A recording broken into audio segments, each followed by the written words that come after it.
Poetics by Aristotle, translated by S.H. Butcher, narrated by Janus Part 1. I propose to treat of poetry in itself and of its various kinds, noting the essential quality of each, to inquire into the structure of the plot as requisite to a good poem, into the number and nature of the parts of which a poem is composed, and similarly into whatever else falls within the same inquiry. Following then the order of nature, let us begin with the principles which come first. Epic poetry and tragedy, comedy, also dioramic poetry, and the music of the flute, and of the lyre in most of their forms, are all in their general conception modes of imitation.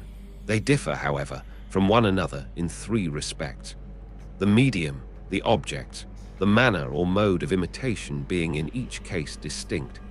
For as there are persons who by conscious art or mere habit imitate and represent various objects through the medium of color and form, or again, by the voice, so in the arts above mentioned taken, as a whole, the imitation is produced by rhythm, language, or harmony, either singly or combined. Thus, in the music of the flute and of the lyre, harmony and rhythm alone are employed. Also in other arts, such as that of the shepherd's pipe, which are essentially similar to these. In dancing, rhythm alone is used without harmony, for even dancing imitates character, emotion, and action by rhythmical movement. There is another art which imitates by means of language alone, and that either in prose or verse, which verse again may either combine different meters or consist of but one kind. But this has hitherto been without a name, for there is no common term we could apply to the mimes of Saffron and Xenarchus, and the Socratic dialogues on the one hand, and on the other to poetic imitations in amic, elegiac, or any similar meter. People do indeed add the word marker or poet to the name of the meter, and speak of elegiac poets or epic, that is hexameter poets, as if it were not the imitation that makes the poet, but the verse that entitles them all to the name. Even when a treatise on medicine or natural science is brought out in verse, the name of poet is by custom given to the author. And yet Homer and Empedocles have nothing in common but the meter, so that it would be right to call the one poet, the other physicist rather than poet, on the same principle. Even if a writer in his poetic imitation were to combine all meters, as Caraman did in his Centaur, which is a medley composed of meters of all kinds, we should bring him too under the general term poet. So much then for these distinctions. There are again some arts which employ all the means above mentioned, namely rhythm, tune, and meter. Such are dioramic and nomic poetry, and also tragedy and comedy. But between them originally, the difference is that in the first two cases these means are all employed in combination. In the latter, now one means is employed, now another. Such then are the differences of the arts with respect to the medium of imitation. Part 2. Since the objects of imitation are men in action, and these men must be either of a higher or a lower type, for moral character mainly answers to these divisions, goodness and badness being the distinguishing marks of moral differences. It follows that we must represent men either as better than in real life, or as worse, or as they are. It is the same in painting. Polygenitus depicted men as nobler than they are, Porson as less noble. Dionysius drew them true to life. Now it is evident that each of the modes of imitation above mentioned will exhibit these differences and become a distinct kind in imitating objects that are thus distinct. Such diversities may be found even in dancing, flute playing, and lyre playing. So again, in language, whether prose or verse, unaccompanied by music, Homer, for example, makes men better than they are, Cleopon as they are, Hegemon Thethion, the inventor of parodies, and Neocharis, the author of the Dillad, worse than they are. The same thing holds good of dirams and gnomes. Here too, one may portray different types, as Timotheus and Philoxenus differed in representing their Cyclopes. The same distinction marks off tragedy from comedy. For comedy aims at representing men as worse, tragedy as better than in actual life. Part 3. There is still a third difference. the manner in which each of these objects may be imitated. For the medium being the same and the objects the same, the poet may imitate by narration, in which case he can either take another personality as Homer does, or speak in his own person, unchanged, or he may present all his characters as living and moving before us. These then, as we said at the beginning, are the three differences which distinguish artistic imitation: the medium, the objects, and the manner. So that from one point of view Sophocles is an imitator of the same kind as Homer, for both imitate higher types of character. From another point of view of the same kind as Aristophanes, for both imitate persons acting and doing. Hence some say the name of drama is given to such poems as representing action. For the same reason the Dorian claimed the invention both of tragedy and comedy. The claim to comedy is put forward by the Megarans, not only by those of Greece proper, who allege that it originated under their democracy, but also of the Megarans of Sicily. For the poet Epicharmus, who is much earlier than Chaons and Magnes, belonged to that country. Tragedy too is claimed by certain Dorian of the Peloponnese.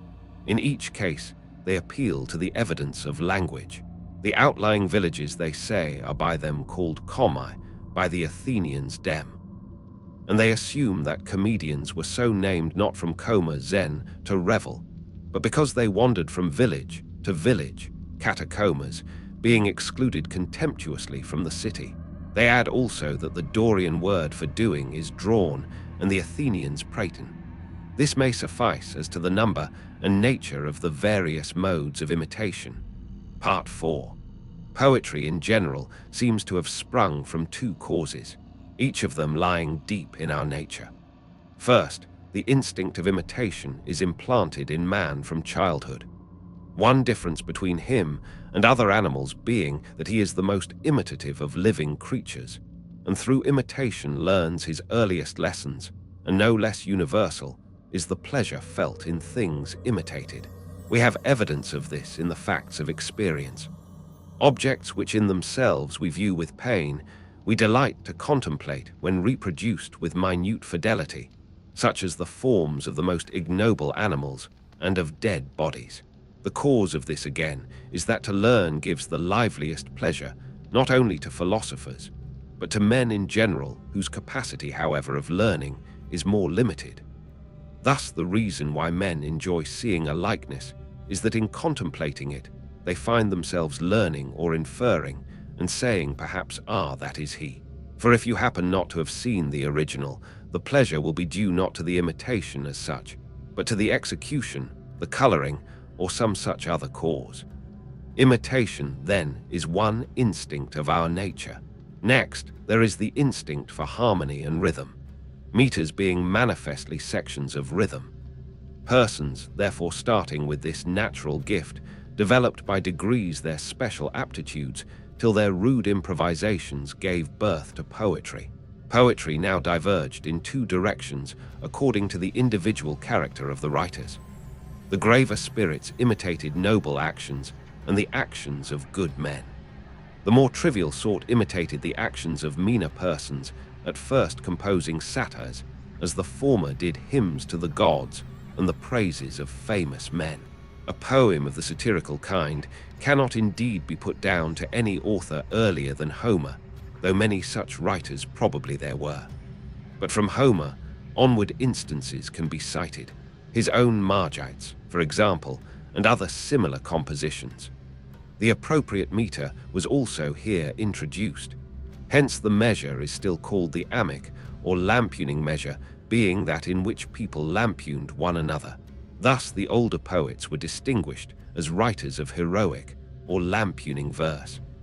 As in the serious style, Homer is preeminent among poets, for he alone combined dramatic form with excellence of imitation. So he too first laid down the main lines of comedy by dramatizing the ludicrous instead of writing personal satire. His Margites bears the same relation to comedy that the Iliad and Odyssey do to tragedy. But when tragedy and comedy came to light, the two classes of poets still followed their natural bent. The lampooners became writers of comedy, and the epic poets were succeeded by tragedians, since the drama was a larger and higher form of art.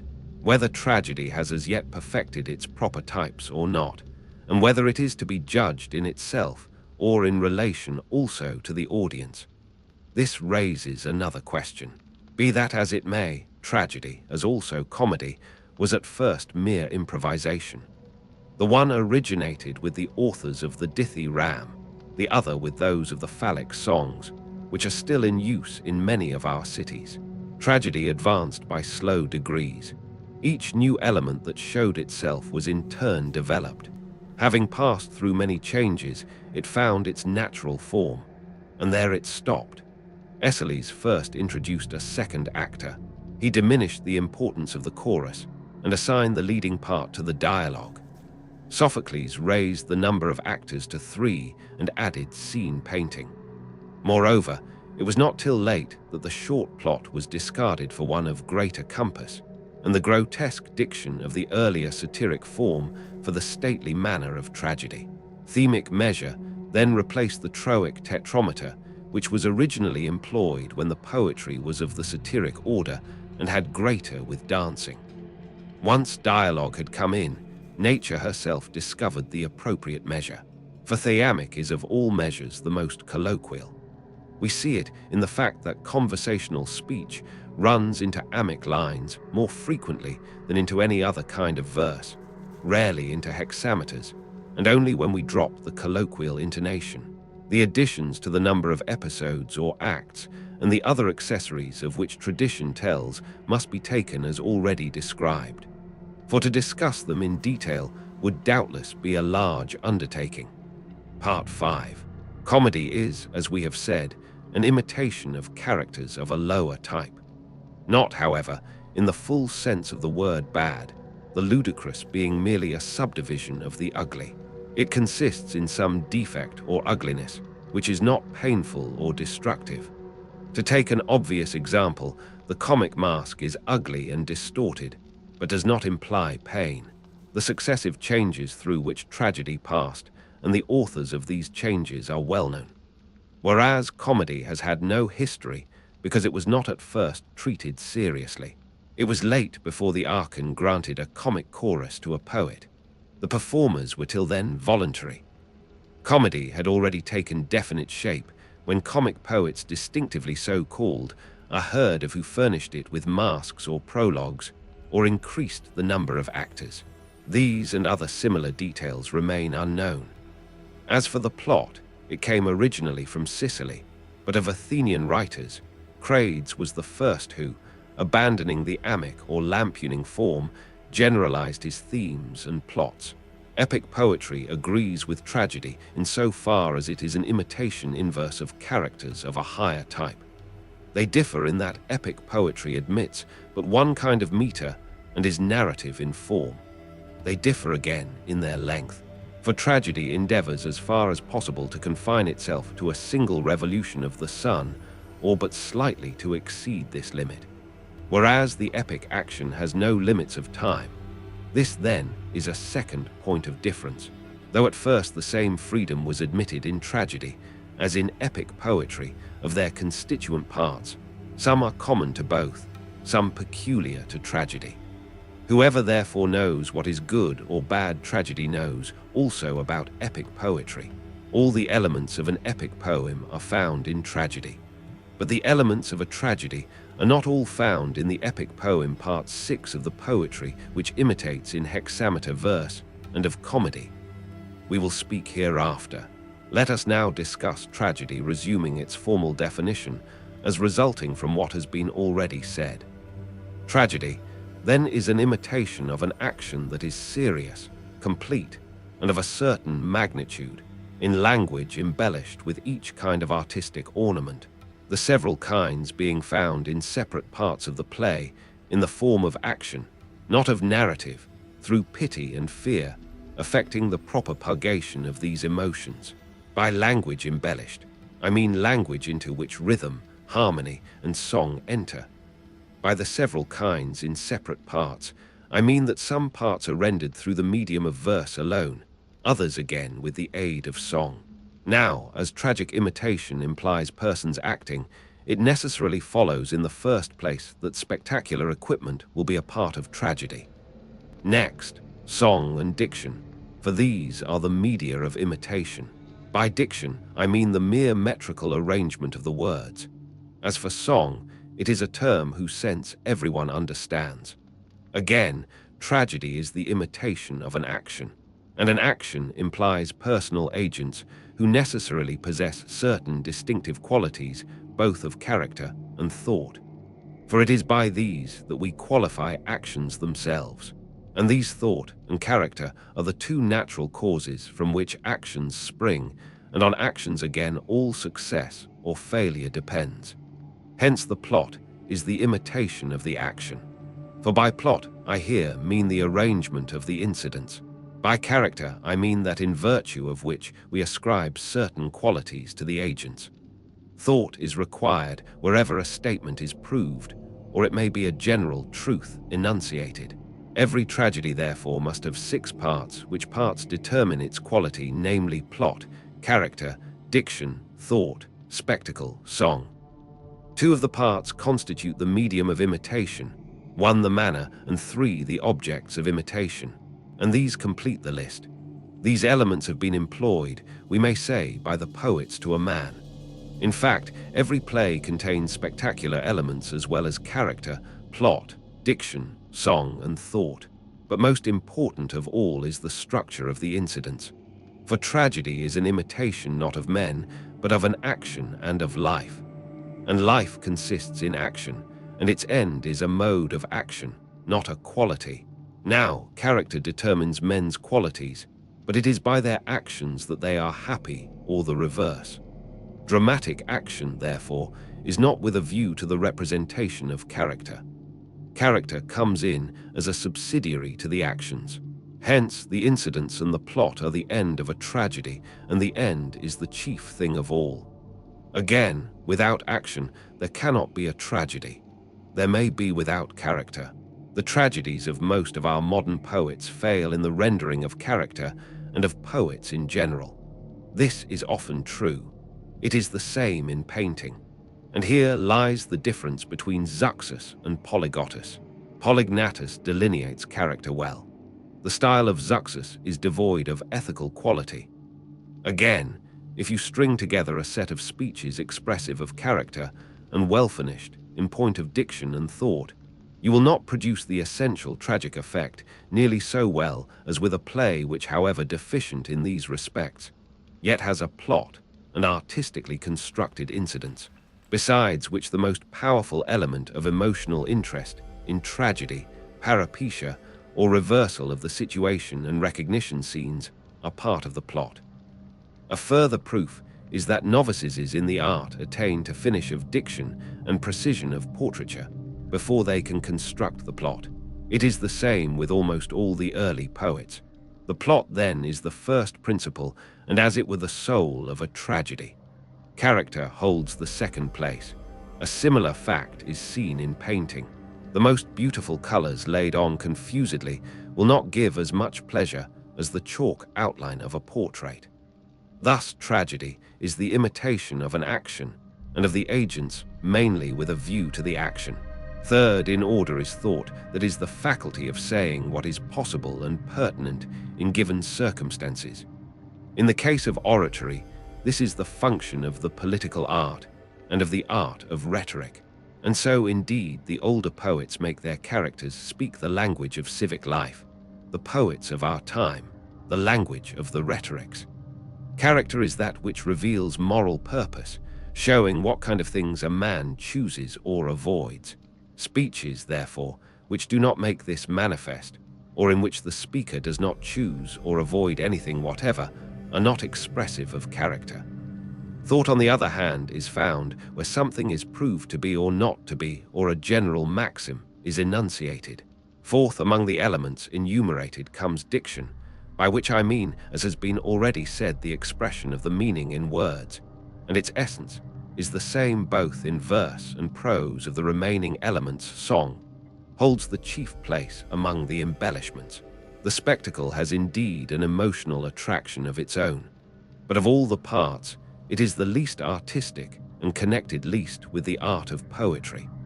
For the power of tragedy, we may be sure, is felt even apart from representation and actors. Besides, the production of spectacular effects depends more on the art of the stage machinist than on that of the poet. Part 7. These principles being established, let us now discuss the proper structure of the plot, since this is the first and most important thing in tragedy. Now, according to our definition, tragedy is an imitation of an action that is complete and whole and of a certain magnitude. For there may be a whole that is wanting in magnitude. A whole is that which has a beginning, a middle, and an end.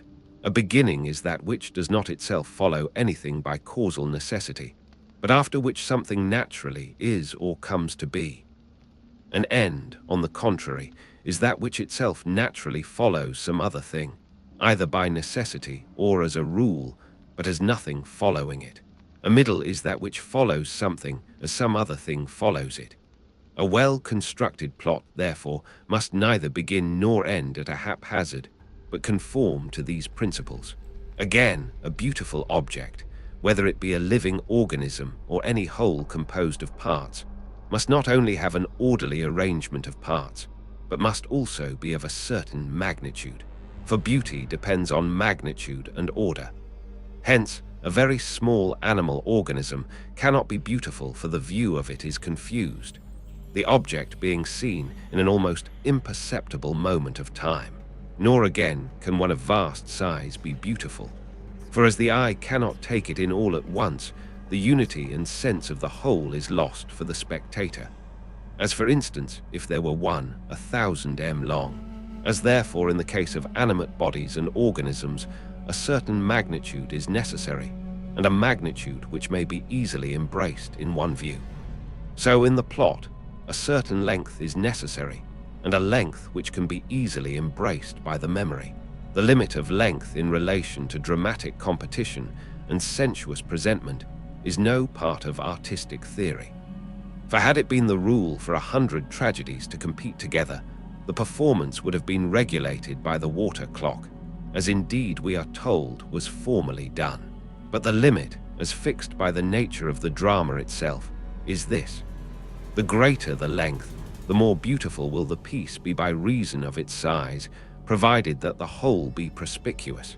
And to define the matter roughly, we may say that the proper magnitude is comprised within such limits that the sequence of events according to the law of probability or necessity will admit of a change from bad fortune to good, or from good fortune to bad. Part 8. Unity of plot does not, as some persons think, consist in the unity of the hero. For infinitely various are the incidents in one man's life, which cannot be reduced to unity. And so too there are many actions of one man, out of which we cannot make one action. Hence the error as it appears of all poets who have composed a Heracles, a Thesiad, or other poems of the kind. They imagine that as Heracles was one man, the story of Heracles must also be a unity. But Homer, as in all else he is of surpassing merit, here too, whether from art or natural genius, seems to have happily discerned the truth. In composing the Odyssey, he did not include all the adventures of Odysseus, such as his wound on Parnassus, or his feigned madness at the mustering of the host, incidents between which there was no necessary or probable connection. But he made the Odyssey, and likewise the Iliad, to center round an action that in our sense of the word is one. As therefore in the other imitative arts, the imitation is one when the object imitated is one. So the plot, being an imitation of an action, must imitate one action, and that a whole, the structural union of the parts being such, that if any one of them is displaced or removed, the whole will be disjointed and disturbed. For a thing whose presence or absence makes no visible difference is not an organic part of the whole. Part 9. It is moreover evident from what has been said that it is not the function of the poet to relate what has happened, but what may happen, what is possible according to the law of probability or necessity.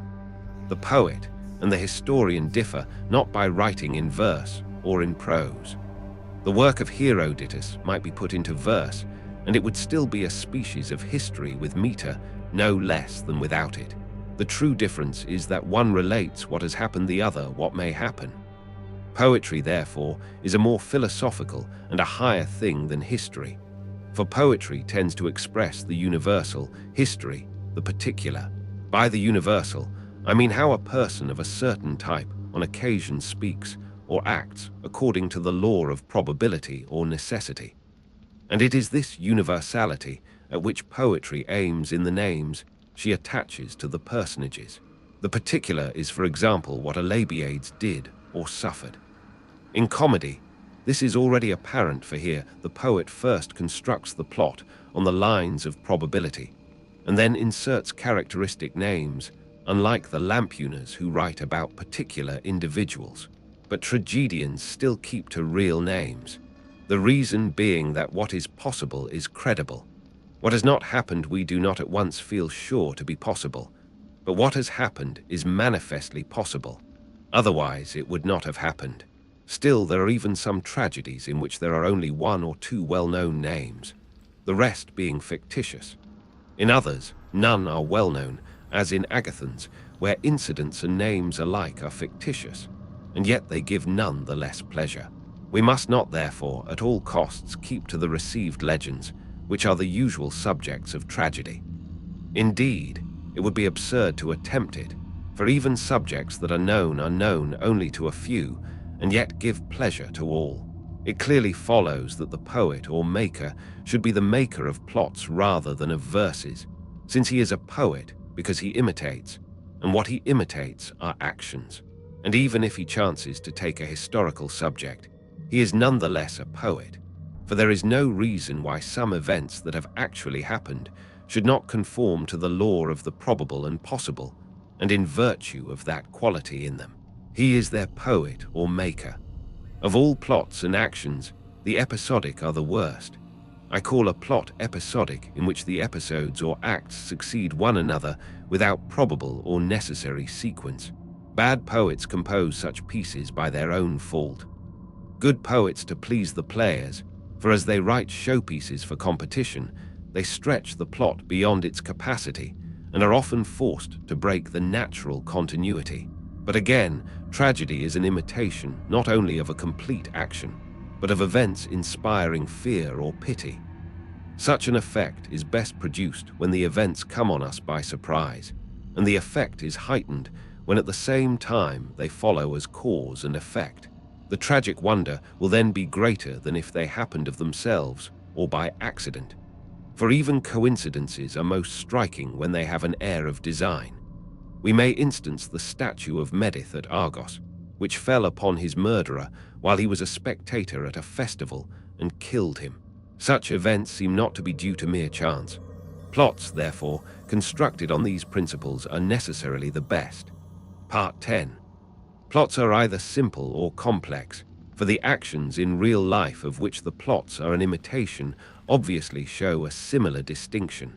An action which is one and continuous in the sense above, defined, I call simple, when the change of fortune takes place without reversal of the situation and without recognition. A complex action is one in which the change is accompanied by such reversal or by recognition or by both. These last should arise from the internal structure of the plot, so that what follows should be the necessary or probable result of the preceding action. It makes all the difference whether any given event is a case of proto-hoc or post-hoc. Part 11. Reversal of the situation is a change by which the action veers round to its opposite, subject always to our rule of probability or necessity. Thus, in the Oedipus, the messenger comes to cheer Oedipus and free him from his alarms about his mother, but by revealing who he is, he produces the opposite effect. Again, in the Lentulus, Lentulus is being led away to his death, and Dius goes with him meaning to slay him. But the outcome of the preceding incidents is that Dius is killed and Lentulus saved.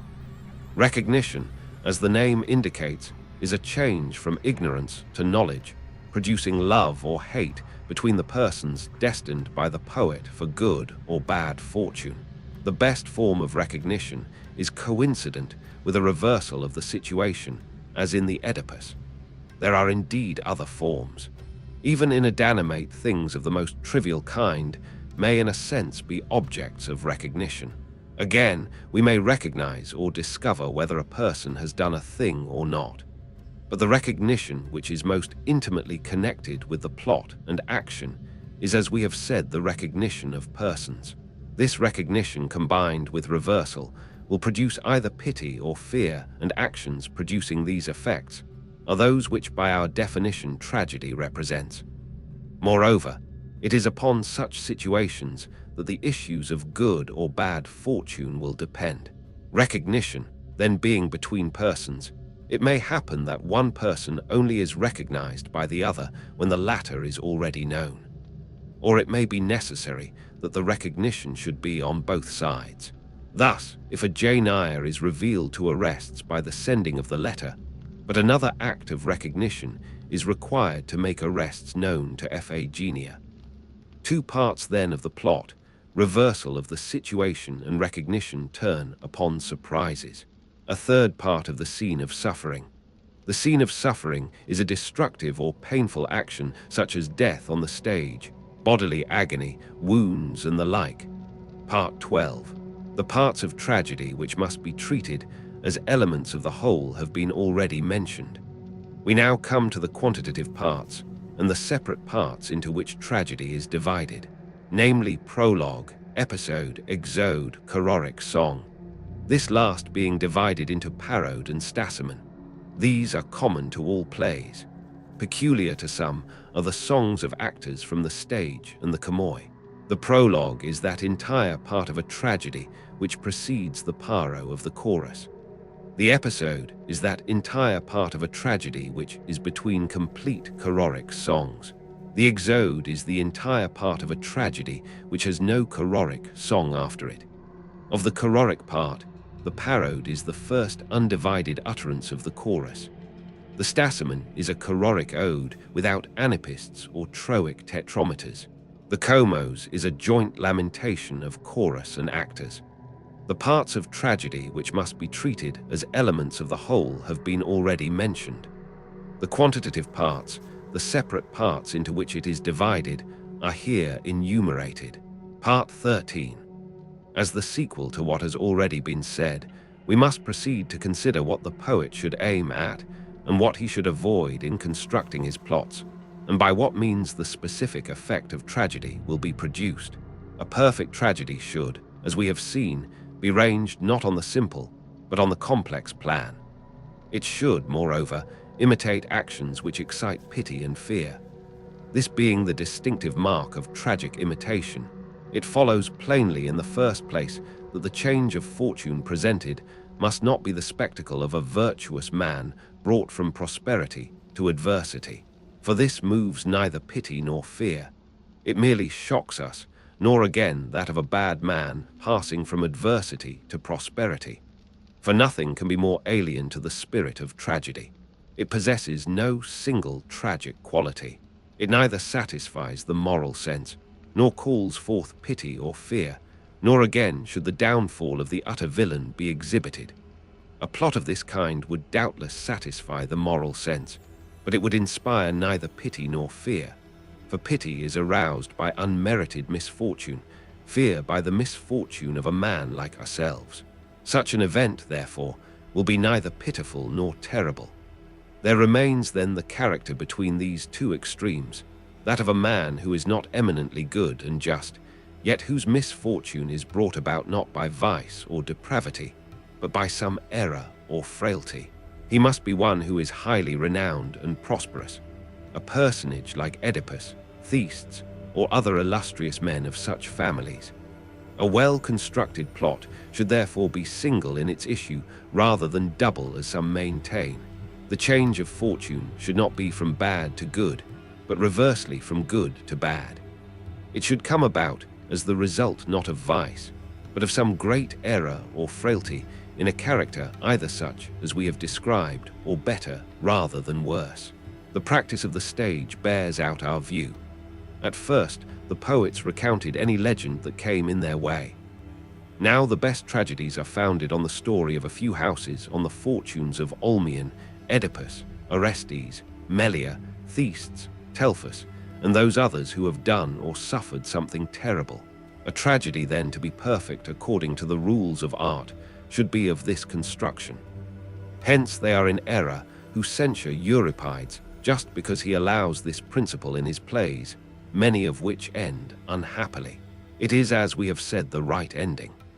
The best proof is that on the stage and in dramatic competition, such plays, if well worked out, are the most tragic in effect, and Euripides, faulty though he may be in the general management of his subject, yet is felt to be the most tragic of the poets. In the second rank comes the kind of tragedy which some place first. Like the Odyssey, it has a double thread of plot, and also an opposite catastrophe for the good and for the bad. It is accounted the best because of the weakness of the spectators, for the poet is guided in what he writes by the wishes of his audience. The pleasure, however, then derived is not the true tragic pleasure. It is proper rather to comedy, where those who in the piece are the deadliest enemies, like Orestes and Aegisthus, quit the stage as friends at the close, and no one slays or is slain. Part 14. Section 14. Fear and pity may be aroused by spectacular means, but they may also result from the inner structure of the piece, which is the better way and indicates a superior poet. For the plot ought to be so constructed that even without the aid of the eye, he who hears the tale told will thrill with horror and melt to pity at what takes place. This is the impression we should receive from hearing the story of Oedipus. But to produce this effect by the mere spectacle is a less artistic method and dependent on extraneous aids. Those who employ spectacular means to create a sense not of the terrible, but only of the monstrous, are strangers to the purpose of tragedy. For we must not demand of tragedy any and every kind of pleasure, but only that which is proper to it. And since the pleasure which the poet should afford is that which comes from pity and fear through imitation, it is evident that this quality must be impressed upon the incidents. Let us then determine what are the circumstances which strike us as terrible or pitiful. Actions capable of this effect must happen between persons who are either friends or enemies or indifferent to one another. If an enemy kills an enemy, there is nothing to excite pity either in the act or the intention, except so far as the suffering in itself is pitiful. So again, with indifferent persons. But when the tragic incident occurs between those who are near or dear to one another, if, for example, a brother kills or intends to kill a brother, a son his father, a mother her son, a son his mother, or any other deed of the kind is done, these are the situations to be looked for by the poet. He may not indeed destroy the framework of the received legends. The fact, for instance, that Clytemnestra was slain by Orestes and Aristotle by Alcmaeon, but he ought to show invention of his own and skillfully handle the traditional material. Let us explain more clearly what is meant by skillful handling. The action may be done consciously and with knowledge of the persons in the manner of the older poets. It is thus too that Euripides makes Medea slay her children, or again, the deed of horror may be done, but done in ignorance, and the tie of kinship or friendship be discovered afterwards. The Oedipus of Sophocles is an example. Here indeed the incident is outside the drama proper, but cases occur where it falls within the action of the play. One may cite the Alcyon of Amadis or Telgonus in the Wounded Odysseus.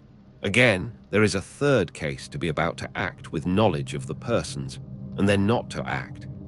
The fourth case is when someone is about to do an irreparable deed through ignorance and makes the discovery before it is done. These are the only possible ways, for the deed must either be done or not done, and that wittingly or unwittingly. But of all these ways, to be about to act knowing the person, and then not to act, is the worst. It is shocking without being tragic, for no disaster follows. It is therefore never or very rarely found in poetry. One instance, however, is in the Antigone when Haman threatens to kill Creon. The next and better way is that the deed should be perpetrated, still better, that it should be perpetrated in ignorance, and the discovery made afterwards. There is then nothing to shock us, while the discovery produces a startling effect. The last case is the best, as when in the Cresfantes Merope is about to slay her son, but recognizing who he is spares his life. So in the Iphia, the sister recognizes the brother just in time. Again, in the Hella, the son recognizes the mother when on the point of giving her up. This then is why a few families only, as has been already observed, furnish the subjects of tragedy. It was not art, but happy chance that led the poets in search of subjects to impress the tragic quality upon their plots. They are compelled, therefore, to have recourse to those houses whose history contains moving incidents like these. Enough has now been said concerning the structure of the incidents and the right kind of plot. Part 15. In respect of character, there are 4 things to be aimed at. First and most important, it must be good. Now, any speech or action that manifests moral purpose of any kind will be expressive of character.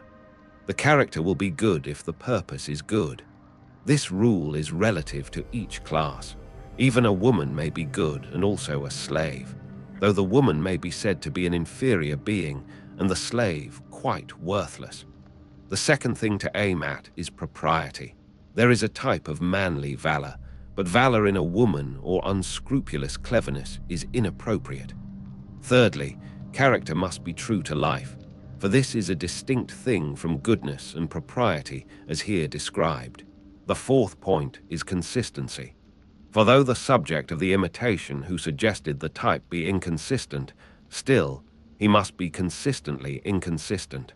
As an example of motiveless degradation of character, we have Menarus in the Arrests, of character indecorous and inappropriate, the lament of Odysseus in the Scylla, and the speech of Melanippe, of inconstancy, the Iphigenia Atalis. For if Aeneas the suppliant in no way resembles her later self, as in the structure of the plot, so too in the portraiture of character, the poet should always aim either at the necessary or the probable. Thus, a person of a given character should speak or act in a given way by the rule either of necessity or of probability, just as this event should follow that by necessary or probable sequence. It is therefore evident that the unraveling of the plot, no less than the complication, must arise out of the plot itself. It must not be brought about by the deus machina, as in the Media, or in the return of the Greeks in the Iliad. The deus ex machina should be employed only for events external to the drama, for antecedent or subsequent events which lie beyond the range of human knowledge and which require to be reported or foretold. For to the gods we ascribe the power of seeing all things. Within the action there must be nothing irrational. If the irrational cannot be excluded, it should be outside the scope of the tragedy. Such is the irrational element in the Oedipus of Sophocles. Again, since tragedy is an imitation of persons who are above the common level, the example of good portrait painters should be followed.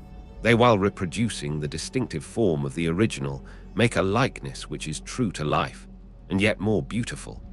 So too the poet, in representing men who are irascible or indolent, or have other defects of character, should preserve the type, and yet ennoble it. In this way, Achilles is portrayed by Agathon and Homer. These then are rules the poet should observe, nor should he neglect those appeals to the senses, which, though not among the essentials, are the concomitants of poetry. For here too there is much room for error, but of this enough has been said in our published treatises. Part 16. What recognition is has already been explained. We will now enumerate its kinds. First, the least artistic form, which from poverty of wit is most commonly employed recognition by signs. Of these, some are congenital, such as the spear which the earthborn race bears on their bodies, or the stars introduced by Carcinus in his Thestes. Others are acquired after birth, and of these some are bodily marks as scars, some external tokens as necklaces, or the little arc in the tarot by which the discovery is effected. Even these admit of more or less skillful treatment. Thus, in the recognition of Odysseus by his scar, the discovery is made in one way by the nurse, in another by the swine herds.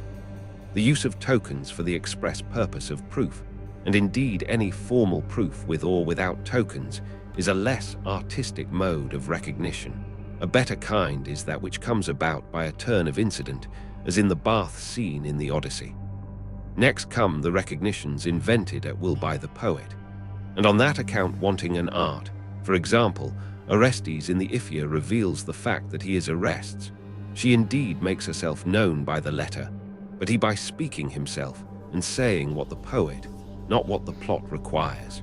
This therefore is nearly allied to the fault above mentioned, for Orestes might as well have brought tokens with him. Another similar instance is the voice of the shuttle in the Tereus of Sophocles. The third kind depends on memory when the sight of some object awakens a feeling, as in the Cyprians of Dicica, where the hero breaks into tears on seeing the picture, or again, in the lay of Alcines, where Odysseus, hearing the minstrel play, the lyre recalls the past and weeps, and hence the recognition. The fourth kind is by process of reasoning. Thus in the Choephori, quote, someone resembling me has come. No one resembles me but Orestes. Therefore Orestes has come. End quote. Such too is the discovery made by Iphigenia in the play of Piedius the Sophist. It was a natural reflection for Orestes to make. Quote, so I too must die at the altar like my sister. End quote. So again, in the Tydeus of Theodectes, the father says, I came to find my son, and I lose my own life. And so too in the Phinidae, the women on seeing the place inferred their fate. Quote, here we are doomed to die, for here we were cast forth. End quote. Again, there is a composite kind of recognition involving false inference on the part of one of the characters, as in the Odysseus disguised as a messenger, said that no one else was able to bend the bow. Hence B, the disguised Odysseus, imagined that a would recognize the bow, which in fact he had not seen, and to bring about a recognition by this means that the expectation a would recognize the bow is false inference. But of all recognitions, the best is that which arises from the incidents themselves, where the startling discovery is made by natural means. Such is that in the Oedipus of Sophocles and in the Iphigenia, for it was natural that if Iphigenia should wish to dispatch a letter, these recognitions alone dispense with the artificial aid of tokens or amulets. Next come the recognitions by process of reasoning. Part 17. In constructing the plot and working it out with the proper diction, the poet should place the scene as far as possible before his eyes. In this way, seeing everything with the utmost vividness, as if he were a spectator of the action, he will discover what is in keeping with it, and be most unlikely to overlook inconsistencies. The need of such a rule is shown by the fault found in Carcinus. Merus was on his way from the temple. This fact escaped the observation of one who did not see the situation. On the stage, however, the piece failed, the audience being offended at the oversight. Again, the poet should work out his play to the best of his power with appropriate gestures. For those who feel emotion are most convincing through natural sympathy with the characters they represent, and one who is agitated storms. One who is angry rages with the most lifelike reality. Hence, poetry implies either a happy gift of nature or a strain of madness. In the one case, a man can take the mold of any character. In the other, he is lifted out of his proper self. As for the story, whether the poet takes it ready-made or constructs it for himself, he should first sketch its general outline and then fill in the episodes and amplify in detail. The general plan may be illustrated by the Iphigenia. A young girl is sacrificed. She disappears mysteriously from the eyes of those who sacrificed her. She is transporting to another country where the custom is to offer up all strangers to the goddess. To this ministry she is appointed. Sometime later her own brother chances to arrive. The fact that the oracle for some reason ordered him to go there is outside the general plan of the play. The purpose again of his coming is outside the action proper. However he comes, he is seized, and when on the point of being sacrificed, reveals who he is. The mode of recognition may be either that of Euripides or of Polyus, in whose play he exclaims very naturally, "So it was not my sister only, but I too was doomed to be sacrificed." End quote. And by that remark he is saved. After this, the names being once given, it remains to fill in the episodes. We must see that they are relevant to the action. In the case of arrests, for example, there is the madness which led to his capture and his deliverance by means of the purifactory rite. In the drama, the episodes are short, but it is these that give extension to epic poetry. Thus, the story of the Odyssey can be stated briefly. A certain man is absent from home for many years. He is jealously watched by Poseidon and left desolate. Meanwhile, his home is in a wretched plight.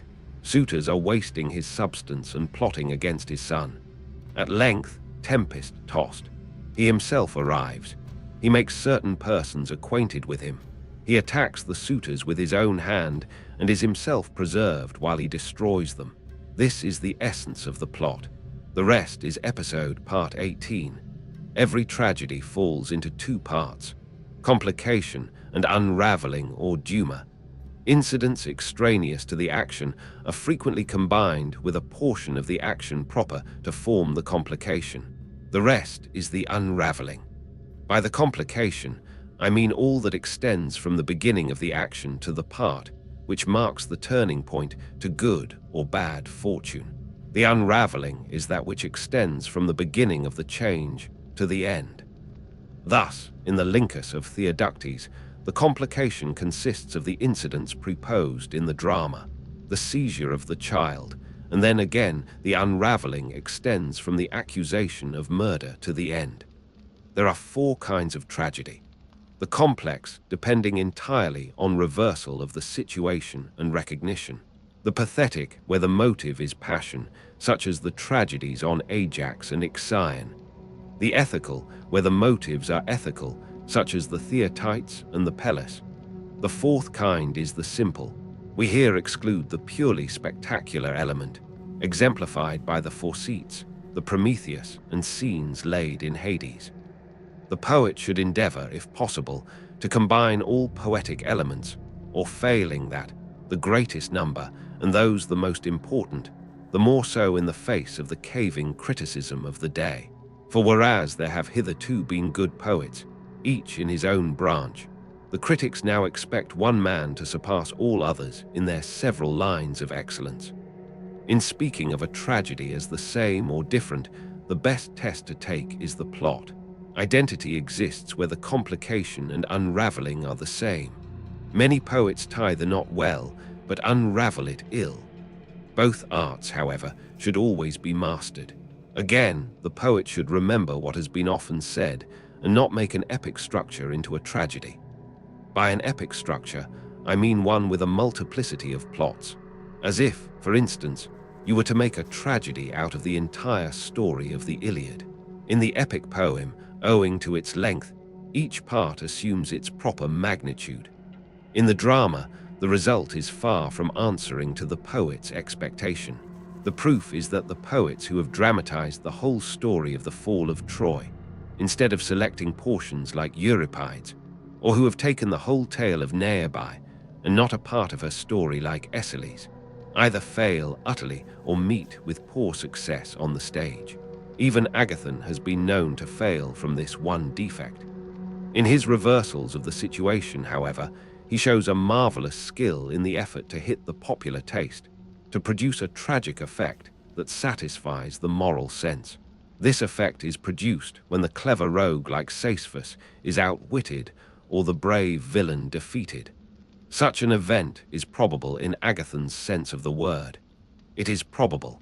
He says that many things should happen contrary to probability. The chorus, too, should be regarded as one of the actors. It should be an integral part of the whole and share in the action in the manner not of Euripides, but of Sophocles. As for the later poets, their choral songs pertain as little to the subjects of the piece as to that of any other tragedy. They are therefore sung as mere interludes, a practice first begun by Agathon. Yet what difference is there between introducing such choral interludes and transferring a speech or even a whole act from one play to another. Part 19. It remains to speak of diction and thought, the other parts of tragedy having been already discussed. Concerning thought, we may assume what is said in the rhetoric to which inquiry the subject more strictly belongs. Under thought is included every effect which has to be produced by speech, the subdivisions being proof and reputation, the excitation of the feelings such as pity, fear, anger, and the like, the suggestion of importance or its opposite. Now it is evident that the dramatic incidents must be treated from the same points of view as the dramatic speeches when the object is to evoke the sense of pity, fear, importance, or probability. The only difference is that the incidents should speak for themselves without verbal exposition, while the effects aimed at in speech should be produced by the speaker and as a result of the speech. For what were the business of a speaker if the thought were revealed quite apart from what he says? Next, as regards diction, one branch of the inquiry treats of the modes of utterance, but this province of knowledge belongs to the art of delivery and to the masters of that science. It includes, for instance, what is a command, a prayer, a statement, a threat, a question, an answer, and so forth. To know or not to know these things involves no serious censure upon the poet's art. For who can admit the fault imputed to Homer by Progoras, that in the words "sing goddess of the wrath," he gives a command under the idea that he utters a prayer? For to tell someone to do a thing or not to do it is, he says, a command. We may therefore pass this over as an inquiry that belongs to another art, not to poetry. Part 20. Language in general includes the following parts: letter, syllable, connecting word, noun, verb, inflection or case, sentence or phrase. A letter is an indivisible sound, yet not every such sound, but only one which can form part of a group of sounds. For even brutes utter indivisible sounds, none of which I call a letter. The sound I mean may be either a vowel, a semivowel, or a mute. A vowel is that which without impact of tongue or lip has an audible sound. A semivowel, that which with such impact has an audible sound as S and R. A mute, that which with such impact has by itself no sound, but joined to a vowel sound becomes audible as G and D. These are distinguished according to the form assumed by the mouth, and the place where they are produced according as they are aspirated or smooth, long or short, as they are acute grave, or of an intermediate tone, which inquiry belongs in detail to the writers on meter. A syllable is a non-significant sound composed of a mute and a vowel. For gr without a is a syllable, as also with a gra. But the investigation of these differences belongs also to a metrical science. A connecting word is a non-significant sound, which neither causes nor hinders the union of many sounds into one significant sound. It may be placed at either end, or in the middle of a sentence, or a non-significant sound, which out of several sounds, each of them significant, is capable of forming one significant sound, as alpha mu theta iota pepsilon pho iota, and the like, or a non-significant sound, which marks the beginning, end, or division of a sentence, such, however, that it cannot correctly lie stand by itself at the beginning of a sentence, as mu epsilon nu arta to omron iota delta epsilon. A noun is a composite significant sound, not marking time, of which no part is in itself significant. For in double or compound words, we do not employ the separate parts as if each were in itself significant. Thus in Theodorus, God-given the delta omega rho omicron nu or gift is not in itself significant. A verb is a composite significant sound marking time, in which as in the noun no part is in itself significant. For man or white does not express the idea of when, but he walks or he has walked does connote time present or past.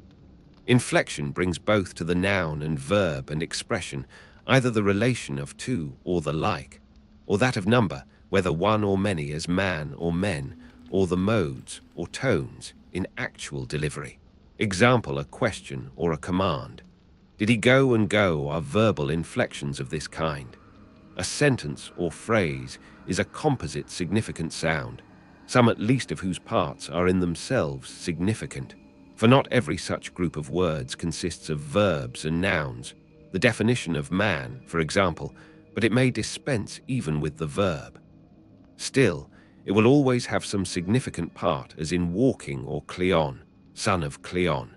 A sentence or phrase may form a unity in two ways, either as signifying one thing or as consisting of several parts linked together. Thus, the Iliad is won by the linking together of parts, the definition of man by the unity of the thing signified. Part 21. Words are of two kinds, simple and double. By simple I mean those composed of non-significant elements, such as gamma.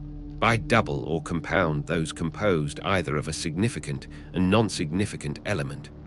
Though within the whole word no element is significant, or of elements that are both significant, a word may likewise be triple, quadruple, or multiple in form, like so many Massilian expressions. Example: Hermiotes, who prayed to Father Zeus. Every word is either current or strange, or metaphorical or ornamental, or newly coined, or lengthened or contracted or altered. By a current or proper word, I mean one which is in general use among people. By a strange word, one which is in use in another country. Plainly, therefore, the same word may be at once strange and current, but not in relation to the same people. The word sigma, iota, gamma, epsilon, nu, omron, nu, lance, is to the Cyprians a current term, but to us a strange one. Metaphor is the application of an alien name by transference either from genus to species, or from species to genus, or from species to species, or by analogy, that is, proportion. Thus from genus to species, as there lies my ship. For lying at anchor is a species of lying. From species to genus, as verily 10,000 noble deeds hath Odysseus wrought. For 10,000 is a species of large number, and is here used for a large number generally. From species to species, as with blade of bronze drew away the life, and cleft the water with the vessel of unyielding bronze. Here alpha rho upsilon rho alpha iota, to draw away, is used for to alpha mu epsilon iota nu, to cleave, and to alpha mu epsilon iota nu again, for alpha rho upsilon alpha iota, each being a species of taking away analogy or proportion, is when the second term is to the first, as the fourth to the third. We may then use the fourth for the second, or the second for the fourth. Sometimes, too, we qualify the metaphor by adding the term to which the proper word is relative. Thus the cup is to Dionys as the shield to Ares. The cup may therefore be called the shield of Dionys, and the shield the cup of Ares, or again, as old age is to life, so is evening to day. Evening may therefore be called the old age of the day, and old age the evening of life, or in the phrase of Empedocles' life, setting sun. For some of the terms of the proportion, there is at times no word in existence. Still, the metaphor may be used. For instance, to scatter seed is called sowing, but the action of the sun in scattering his rays is nameless. Still, this process bears to the sun the same relation as sowing to the seed. Hence, the expression of the poet, sowing the God-created light. There is another way in which this kind of metaphor may be employed. We may apply an alien term, and then deny of that term one of its proper attributes, as if we were to call the shield not the cup of Ares, but the wineless cup, an ornamental word. A newly coined word is one which has never been even in local use, but is adopted by the poet himself. Some such words there appear to be as epsilon rho nu upsilon gamma, epsilon sigma sprouters, for kappa epsilon rho alpha to alpha horns, and alpha rho ada to ada rho supplicator, for iota epsilon rho epsilon epsilon sigma priest. A word is lengthened when its own vowel is exchanged for a longer one, or when a syllable is inserted. A word is contracted when some part of it is removed. Instances of lengthening are pi omron lambda, ada omron sigma, for pi omron lambda epsilon omega sigma, and pi ada lambda, ada iota alpha delta epsilon omega, for pi ada lambda epsilon iota delta, omron epsilon of contraption, kappa rho iota delta omega, and omron s, as in mu iota alpha gamma iota nu epsilon to alpha iota alpha mu phi, omron to epsilon rho omega, nu omron c. An altered word is one in which part of the ordinary form is left unchanged, and part is recast, as in delta epsilon z iota to epsilon rho, omron nu kappa alpha to alpha mu alpha zeta, omron nu delta epsilon z iota to epsilon rho omron nu, is for delta epsilon z I iota omron nu. Nouns in themselves are either masculine, feminine, or neuter. Masculine are such as end in nu, rho, sigma, or in some letter compounded with sigma, these being to and z. Feminine such as ends in vowels that are always long, namely rr and omega, and of vowels that admit of lengthening, those in alpha. Thus the number of letters in which nouns masculine and feminine end is the same for c and z are equivalent to endings in sigma. No noun ends in a mute or a vowel short by nature. 3 only end in iota. Mu ata lambda iota kappa omicron, mu iota pi epsilon rho I iota 5, and in epsilon neuter nouns end in these two latter vowels, also in nu and sigma part 22. The perfection of style is to be clear without being mean. The clearest style is that which uses only current or proper words. At the same time, it is mean. Witness the poetry of Cleopon and Sthenelus. That diction, on the other hand, is lofty and raised above the commonplace which employs unusual words. By unusual, I mean strange or rare words, metaphorical, lengthened, anything in short that differs from the normal idiom. Yet a style wholly composed of such words is either a riddle or a jargon. A riddle if it consists of metaphors, a jargon if it consists of strange or rare words. For the essence of a riddle is to express true facts under impossible combinations. Now this cannot be done by any arrangement of ordinary words, but by the use of metaphor it can. Such as the riddle, a man I saw who on another man had glued the bronze by aid of fire, and others of the same kind. A diction that is made up of strange or rare terms is a jargon. A certain infusion, therefore, of these elements is necessary to style for the strange or rare word. The metaphorical, the ornamental, and the other kinds above mentioned will raise it above the commonplace and mean, while the use of proper words will make it perspicuous. But nothing contributes more to produce a clearness of diction that is remote from commonness than the lengthening, contraction, and alteration of words. For by deviating in exceptional cases from the normal idiom, the language will gain distinction, while at the same time the partial conformity with usage will give perspicuity. The critics, therefore, are in error who censure these licenses of speech and hold the author up to ridicule. Thus Euclides, the elder, declared that it would be an easy matter to be a poet if he might lengthen syllables at will. He caricatured the practice in the very form of his diction, as in the verse epsilon pi iota chi alpha, rho ada nu epsilon iota delta, omron nu mu alpha rho alpha theta omega, nu alpha delta, epsilon beta alpha delta iota zeta, omron nu to alpha, or omron epsilon, kappa alpha nu gamma, epsilon rho alpha mu epsilon, nu omron sigma to omron nu epsilon, kappa epsilon iota nu omron, upsilon epsilon, lambda epsilon beta, omron rho omron nu. To employ such license at all obtrusively is no doubt grotesque, but in any mode of poetic diction there must be moderation. Even metaphors, strange or rare words, or any similar forms of speech would produce the like effect if used without propriety and with the express purpose of being ludicrous. How great a difference is made by the appropriate use of lengthening may be seen in epic poetry by the insertion of ordinary forms in the verse. So again, if we take a strange or rare word, a metaphor or any similar mode of expression, and replace it by the current or proper term, the truth of our observation will be manifest. For example, Aeschylus and Euripides each composed the same amic line, but the alteration of a single word by Euripides, who employed the rarer term, instead of the ordinary, one makes one verse appear beautiful and the other trivial.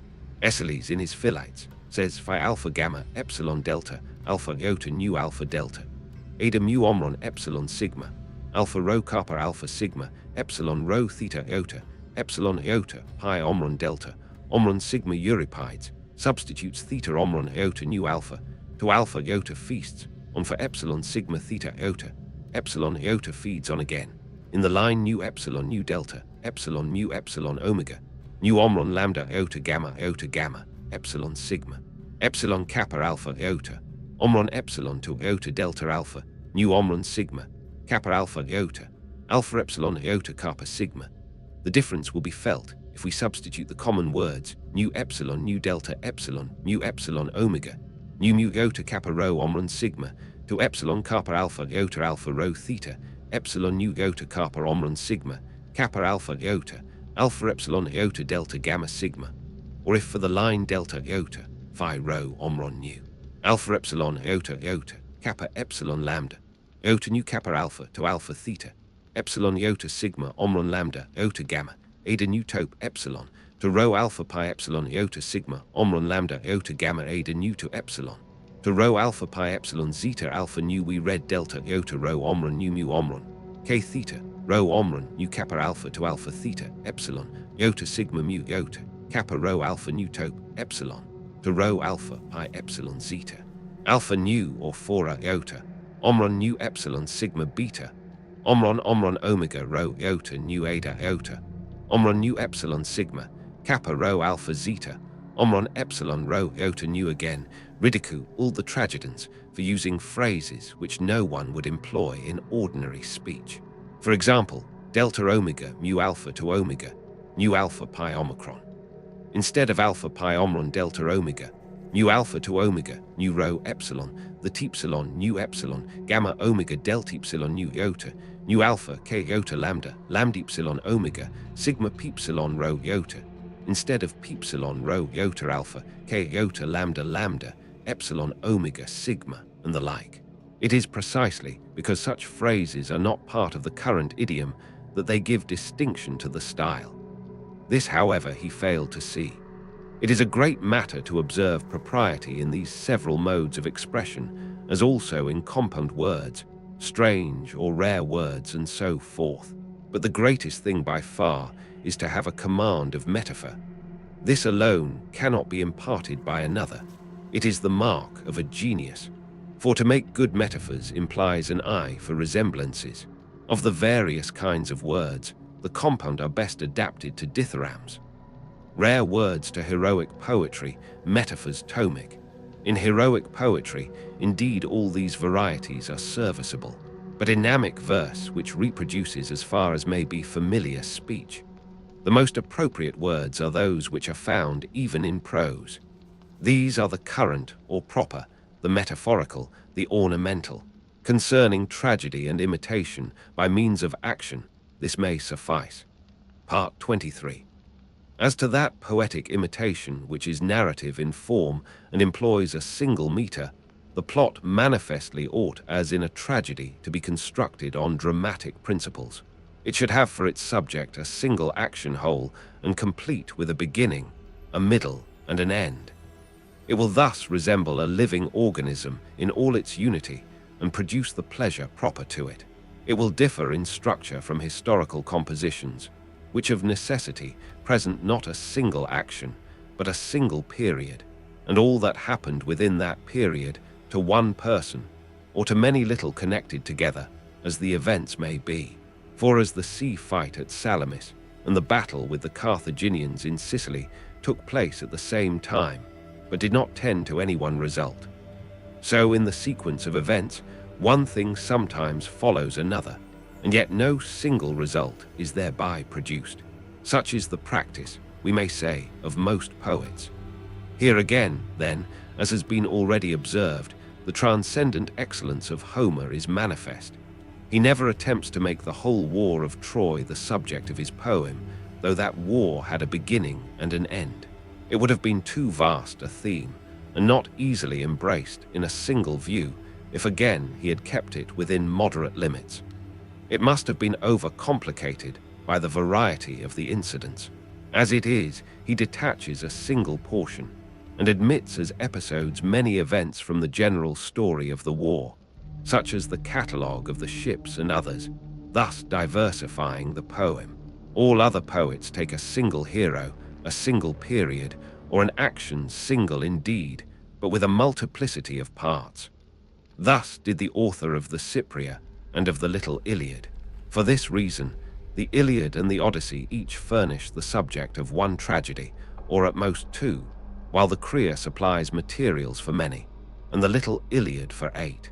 The award of the arms, the Philtites, the Neotomamus, the Eurypololes, the mendicant Odysseus, the Laconian women, the fall of Ilium, the departure of the fleet. Part 24. Again, epic poetry must have as many kinds as tragedy. It must be simple or complex or ethical or pathetic. The parts also, with the exception of song and spectacle, are the same, for it requires reversals of the situation, recognitions and scenes of suffering. Moreover, the thoughts and the diction must be artistic. In all these respects, Homer is our earliest and sufficient model. Indeed, each of his poems has a twofold character. The Iliad is at once simple and pathetic, and the Odyssey complex, for recognition scenes run through it, and at the same time ethical. Moreover, in diction and thought, they are supreme. Epic poetry differs from tragedy in the scale on which it is constructed, and in the meter. As regards scale or length, we have already lain down an adequate limit.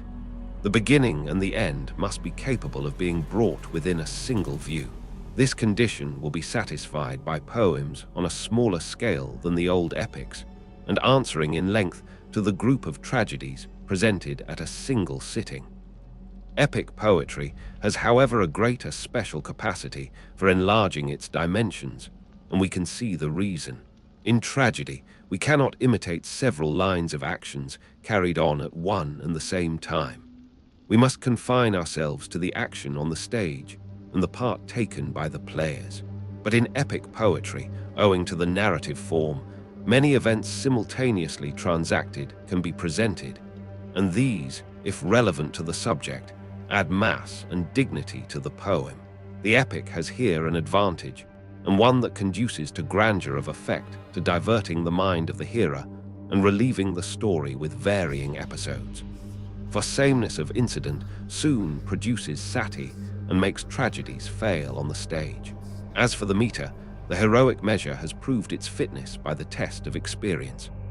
If a narrative poem in any other meter or in many meters were now composed, it would be found incongruous, for of all measures the heroic is the stateliest and the most massive, and hence it most readily admits rare words and metaphors, which is another point in which the narrative form of imitation stands alone. On the other hand, themic and the trochaic tetrameter are stirring measures, the latter being akin to dancing, the former expressive of action. Still more absurd would it be to mix together different meters, as was done by Karaman. Hence no one has ever composed a poem on a great scale in any other than heroic verse. Nature herself, as we have said, teaches the choice of the proper measure. Homer, admirable in all respects, has the special merit of being the only poet who rightly appreciates the part he should take himself. The poet should speak as little as possible in his own person, for it is not this that makes him an imitator. Other poets appear themselves upon the scene throughout and imitate but little and rarely. Homer, after a few prefatory words, at once brings in a man or a woman or other personage, none of them wanting in characteristic qualities, but each with a character of his own. The element of the wonderful is required in tragedy. The irrational, on which the wonderful depends for its chief effects, has wider scope in epic poetry, because there the person acting is not seen. Thus, the pursuit of Hector would be ludicrous if placed upon the stage, the Greeks standing still and not joining in the pursuit, and Achilles waving them back. But in the epic poem, the absurdity passes unnoticed. Now the wonderful is pleasing, as may be inferred from the fact that everyone tells a story with some addition of his own, knowing that his hearers like it. It is Homer who has chiefly taught other poets the art of telling lies skillfully. The secret of it lies in a fallacy. For assuming that if one thing is or becomes, a second is or becomes, men imagine that if the second is, the first likewise is or becomes. But this is a false inference. Hence, where the first thing is untrue, it is quite unnecessary, provided the second be true, to add that the first is or has become. For the mind, knowing the second to be true, falsely infers the truth of the first. There is an example of this in the bath scene of the Odyssey. Accordingly, the poet should prefer probable impossibilities to improbable possibilities. The tragic plot must not be composed of irrational parts.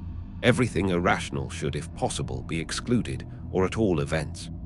It should lie outside the action of the play, as in the Oedipus, the hero's ignorance as to the manner of Laius's death, not within the drama, as in Electra, the messenger's account of the Pythian games, or as in the Mans, the man who has come from Tega to Mzea and is still speechless. The plea that otherwise the plot would have been ruined is ridiculous. Such a plot should not in the first instance be constructed. But once the irrational has been introduced, and an air of likelihood imparted to it, we must accept it in spite of the absurdity. Take even the irrational incidents in the Odyssey, where Odysseus is left upon the shore of Ithaca. How intolerable even these might have been would be apparent if an inferior poet were to treat the subject. As it is, the absurdity is veiled by the poetic charm with which the poet invests it. The diction should be elaborated in the pauses of the action where there is no expression of character or thought. For conversely, character and thought are merely obscured by a diction that is over-brilliant. Part 25. With respect to critical difficulties in their solutions, the number and nature of the sources from which they may be drawn may be thus exhibited. The poet, being an imitator, like a painter or any other artist, must of necessity imitate one of three objects: things as they were or are, things as they are said or thought to be, or things as they ought to be. The vehicle of expression is language, either current terms or it may be rare words or metaphors. There are also many modifications of language which we concede to the poets. Add to this that the standard of correctness is not the same in poetry and politics any more than in poetry and any other art. Within the art of poetry itself, there are two kinds of faults: those which touch its essence and those which are accidental. If a poet has chosen to imitate something but has imitated it incorrectly through want of capacity, the error is inherent in the poetry. But if the failure is due to a wrong choice, if he has represented a horse as throwing out both of his off legs at once, or introduced technical inaccuracies in medicine, for example, or in any other art, the error is not essential to the poetry. These are the points of view from which we should consider and answer the objections raised by the critics. First, as to matters which concern the poet's own art. If he describes the impossible, he is guilty of an error, but the error may be justified if the end of the art be thereby attained. The end being that already mentioned, if that is, the effect of this or any other part of the poem is thus rendered more striking. A case in point is the pursuit of Hector. If, however, the end might have been as well or better attained without violating the special rules of the poetic art, the error is not justified, for every kind of error should, if possible, be avoided. Again, does the error touch the essentials of the poetic art or some accident of it? For example, not to know that a hind has no horns is a less serious matter than to paint it inartistically. Further, if it be objected that the description is not true to fact, the poet may perhaps reply, but the objects are as they ought to be, just as Sophocles said that he drew men as they ought to be, Euripides as they are. In this way, the objection may be met. If, however, the representation be of neither kind, the poet may answer, "This is how men say the thing is." This applies to tales about the gods. It may well be that these stories are not higher than fact, nor yet true to fact. They are very possibly what Xenophon says of them. But anyhow, this is what is said. Again, a description may be no better than the fact. Still, it was the fact as in the passage about the arms. Upright upon their butt ends stood the spears. This was the custom then as it now is among the Irians. Again, in examining whether what has been said or done by someone is poetically right or not, we must not look merely to the particular act or saying and ask whether it is poetically good or bad. We must also consider by whom it is said or done. To whom, when, by what means, or for what end, whether for instance it be to secure a greater good or avert a greater evil. Other difficulties may be resolved by due regard to the usage of language. We may note a rare word, as in omron rho ada alpha sigma mu epsilon nu, phi rho omega to omron nu, where the poet perhaps employs omron epsilon rho ada alpha sigma, not in the sense of mules, but of sentinels, so again of Dolan ill-favored. Indeed, he was to look upon. It is not meant that his body was ill-shaped, but that his face was ugly, for the cretins used the word epsilon, upsilon, epsilon, iota, delta, epsilon, sigma, well-favored to denote a fair face again, zeta, omega. Rho omron, topsilon, rho omron, nu deltepsilon, kappa epsilon, rho alpha, iota, epsilon. Mix the drink livelier does not mean mix it stronger, as for hard drinkers, but mix it quicker. Sometimes an expression is metaphorical, as now all gods and men were sleeping through the night, while at the same time the poet says often indeed, as he turned his gaze to the Trojan plain, he marveled at the sound of flutes and pipes. All is here used metaphorically, for many all being a species of many. So in the verse alone, she hath no part omcron iota ada alone, is metaphorical, for the best known may be called the only one. Again, the solution may depend upon accent or breathing. Thus, Hippias of Tharsos solved the difficulties in the lines delta iota delta, omron mu epsilon nu delta iota delta, omron mu epsilon nu delta, epsilon omron iota, and to omron mu epsilon nu omron epsilon, kappa alpha, to alpha pi epsilon the tepsilon, to alpha iota, omron mu beta rho omega. Or again, the question may be solved by punctuation, as in impeticles. Of a sudden things became mortal that before had leered to be immortal, and things unmixed before mixed, or again, by ambiguity of meaning, as pi alpha rho omega, keta capsilon, nu deltepsilon pi lambdepsilon omega, nu epsilon z, where the word pi lambdepsilon omega is ambiguous, or by the usage of language, thus any mixed drink is called omcron, iota nu omicron sigma wine. Hence Ganymede is said to pour the wine to Zeus, though the gods do not drink wine. So two workers in iron are called chi alpha lambda cap epsilon alpha sigma, or workers in bronze. This, however, may also be taken as a metaphor. Again, when a word seems to involve some inconsistency of meaning, we should consider how many senses it may bear in the particular passage. For example, there was stayed the spear of bronze. We should ask in how many ways we may take being checked there. The true mode of interpretation is the precise opposite of what Glaucon mentions. Critics, he says, jump at certain groundless conclusions. They pass adverse judgment, and then proceed to reason on it, and assuming that the poet has said whatever they happen to think, find fault if a thing is inconsistent with their own fancy. The question about Icarus has been treated in this fashion. The critics imagine he was a Lacedemonian. They think it strange, therefore, that Telemachus should not have met him when he went to Lacedaemon. But the Cephallenian story may perhaps be the true one. They allege that Odysseus took a wife from among themselves, and that her father was Icadius, not Icarius. It is merely a mistake, then, that gives plausibility to the objection. In general, the impossible must be justified by reference to artistic requirements, or to the higher reality, or to received opinion. With respect to the requirements of art, a probable impossibility is to be preferred to a thing improbable and yet possible. Again, it may be impossible that there should be men such as Zeuxis painted.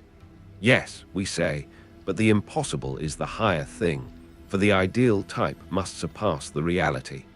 To justify the irrational, we appeal to what is commonly said to be, in addition to which we urge that the irrational sometimes does not violate reason, just as it is probable that a thing may happen contrary to probability. Things that sound contradictory should be examined by the same rules as in dialectical reputation, whether the same thing is meant in the same relation and in the same sense. We should therefore solve the question by reference to what the poet says himself or to what is tacitly assumed by a person of intelligence. The element of the irrational and similarly depravity of character are justly censured when there is no inner necessity for introducing them. Such is the irrational element in the introduction of august biopides and the badness of menus in the arrests. Thus, there are 5 sources from which critical objections are drawn. Things are censured either as impossible or irrational or morally hurtful or contradictory or contrary to artistic correctness. The answers should be sought under the 12 heads above mentioned. Part 26. The question may be raised whether the epic or tragic mode of imitation is the higher. If the more refined art is the higher, and the more refined in every case is that which appeals to the better sort of audience, the art which imitates anything and everything is manifestly most unrefined. The audience is supposed to be too dull to comprehend, unless something of their own is thrown in by the performers, who therefore indulge in restless movements. Bad flute players twist and twirl if they have to represent the coy throw, or hustle the chores when they perform the skeela. Tragedy, it is said, has the same defect. We may compare the opinion that the older actors entertained of their successors. Meniscus used to call Callipides ape on account of the extravagance of his action, and the same view was held of Pindarus. Tragic art, then, as a whole, stands to epic in the same relation as the younger to the elder actors. So we are told that epic poetry is addressed to a cultivated audience who do not need gesture. Tragedy to an inferior public being then unrefined, it is evidently the lower of the two. Now, in the first place, this censure attaches not to the poetic, but to the histrionic art, for just gesticulation may be equally overdone in epic recitation as by Sotus, or in lyrical competition as by Mynastus the Aunchian. Next, all action is not to be condemned any more than all dancing, but only that of bad performers. Such was the fault found in Callipides, as also in others of our own day who are censured for representing degraded women. Again, tragedy, like epic poetry, produces its effect even without action. It reveals its power by mere reading. If then in all other respects it is superior, this fault, we say, is not inherent in it, and superior it is because it has all the epic elements. It may even use the epic meter with the music and spectacular effects as important accessories, and these produce the most vivid of pleasures. Further, it has vividness of impression in reading as well as in representation. Moreover, the art attains its end within narrower limits, for the concentrated effect is more pleasurable than one which is spread over a long time and so diluted. What, for example, would be the effect of the Oedipus of Sophocles if it were cast into a form as long as the Iliad? Once more, the epic imitation has less unity, as is shown by this, that any epic poem will furnish subjects for several tragedies. Thus, if the story adopted by the poet has a strict unity, it must either be concisely told and appear truncated, or if it conform to the epic canon of length, it must seem weak and watery. Such length implies some loss of unity. If I mean the poem is constructed out of several actions, like the Iliad in the Odyssey, which have many such parts, each with a certain magnitude of its own. Yet these poems are as perfect as possible in structure. Each is in the highest degree attainable an imitation of a single action. If then tragedy is superior to epic poetry in all these respects, and moreover fulfills its specific function better as an art, for each art ought to produce not any chance pleasure, but the pleasure proper to it, as already stated, it plainly follows that tragedy is the higher art, as attaining its end more perfectly. Thus much may suffice concerning tragic and epic poetry in general. There are several kinds and parts with a number of each and their differences, the causes that make a poem good or bad, the objections of the critics, and the answers to these objections.